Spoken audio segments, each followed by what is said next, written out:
வேதத்துல சூனேமியால ஆண்டவர் ஆதரித்த விதத்தை யோசிக்கும்போது ரொம்ப ஆச்சரியமா இருக்குது.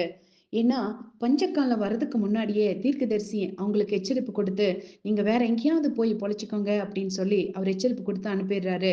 அவங்க அந்த 7 வருடமும் பஞ்சத்துல அடிபடாம ஆண்டவர் அவங்கள பாதுகாக்கிறாரு. இப்ப பஞ்ச காலங்கள் எல்லாம் முடிந்ததுக்கு அப்புறம் 7 வருடங்கள் கழித்து மறுபடியும் அவங்க ஊருக்கு வராங்க. ஊருக்கு வரும்போது, அந்த ராஜா கிட்ட போயி, அவங்களோட வீட்டுக்காகவும், வயலுக்காகவும் முறையிடணும். அது திரும்ப வேணும்னு கேட்கறதுக்காக வேண்டி போறாங்க. ஆனா ஆச்சரியம் என்னன்னா, ஒரு வேளை இவங்க வரும்போது அவங்களோட வீட்டுக்காரர் மரித்து போயிருந்திருக்கலாம். அம்மாவும், மகனும் வராங்க. ராஜா கிட்ட வந்து முறையிட வந்த இடத்துல, அவங்க சர்ப்ரைஸ் ஆகுற மாதிரி ஒரு காரியம் நடக்குது.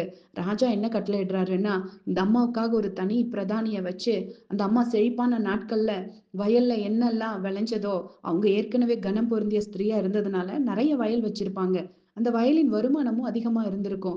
அப்போ அந்த அம்மா இருக்கும்போது என்ன வயலுக்கு வருமானம் வந்ததோ, இந்த பஞ்சத்த காலத்துல கூட இந்த 7 வருடங்கள்ல அந்த அம்மாவோட வயலின் வருமானம் அத்தனையும் நீ அவளுக்கு கணக்கு பார்த்து குடுன்னு சொல்லி பிரதானி கிட்ட ராஜா கட்டளையிடுறாரு. பாத்தீங்களா? இந்த அம்மா யோசிச்சுட்டு வந்திருக்கலாம். ஐயோ! என்னோட வயல் எனக்கு கிடைக்குமோ என்னமோ! என் வீடு எனக்கு கிடைக்குமோ என்னமோன்னு சொல்லி யோசிச்சுட்டு வந்திருக்கலாம். ஆனா வந்த இடத்துல அபரிமிதமான ஆசீர்வாதத்த ஆண்டவர் கட்டளையிடுறாரு. ஆமாங்க. உங்களோட வாழ்க்கையிலும் இப்படிப்பட்ட அற்புதத்தை செய்ய ஆண்டவர் காத்துட்டு இருக்கிறாரு.